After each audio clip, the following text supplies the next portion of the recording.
Going, gone. Part 4 of our 5-part series from the PPCMB on the fight to restore Calandra's barrier island and waterway. I'm Jen Kettleton-Butler, and in this episode, the emergency works are holding. And here's why the critics are wrong. Have a look at that behind me. There it is. Since the dredging works were completed in March, and what I'm talking about there is the emergency component of this project, I've heard the same broken record. It'll wash away. You can't fight Mother Nature. Millions wasted. Well, let's look at what's actually happened. Come with me. Right here was where the Alfred breakthrough occurred. Lions Park, well, it was probably about where that tent is up there. What you can see up here now is a 5 metre above highest astronomical tide level shield, temporary shield and barrier. But have a go at this. This is what coastal engineering can do. I'm walking through what was a 5 metre deep torrent, as well as, I don't know, was it 400 metres wide at the worst of it before they started to fight back with the dredging? And look at it now. It really is vast.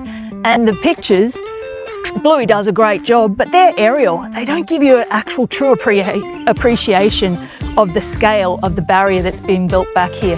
I used to land here all the time in my boat, and to be honest, this is exactly the spot that we were monitoring just before the Alfred breakthrough, and this is where it all started to wash over. It was sea level, and now I'm getting puffed walking up it. This is old growth trees that has been here and provided habitat for our bird life and our wildlife forever. And when this broke through, the salinity between what is in here, an estuary, the passage, and what is out there, the open ocean, was vastly different.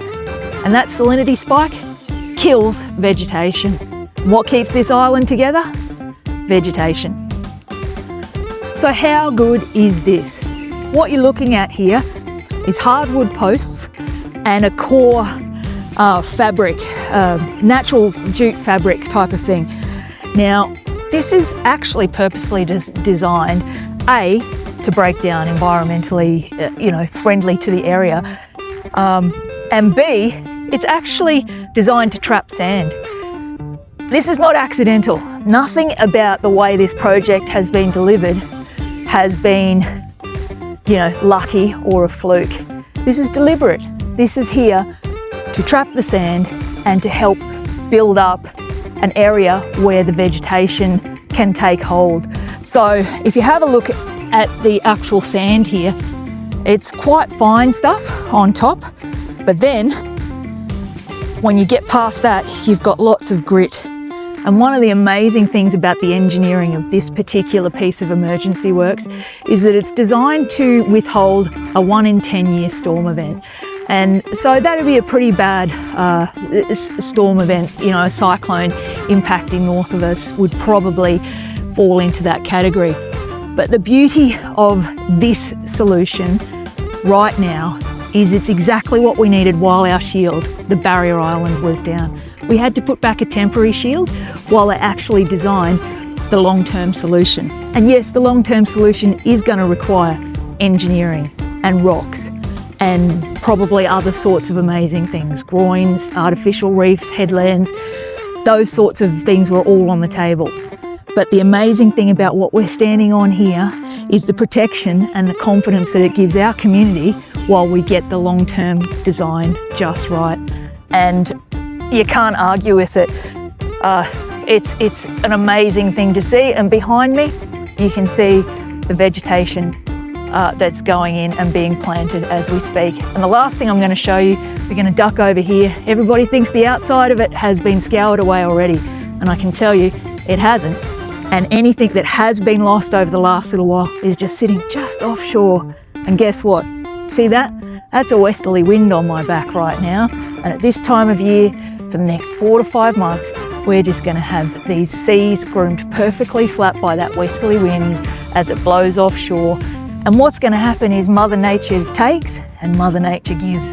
And what Mother Nature is going to do, she's going to give back over the next few months. And all of that sand that's just sitting offshore that was taken away over the last 6 to 8 weeks through the high seas, she's coming back, baby. She's definitely coming back. Here I am, walking on the newly constructed section of Bribie Island on the eastern side, the ocean side. 2 kilometres of rebuilt island, 80 metres wide, 5 metres above highest astronomical tide.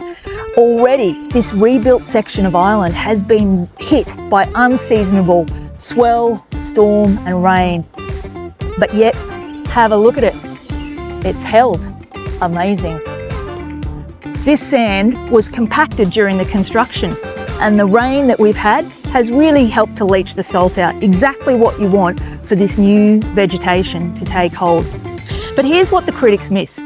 Coastal engineering like this protects communities all around the world.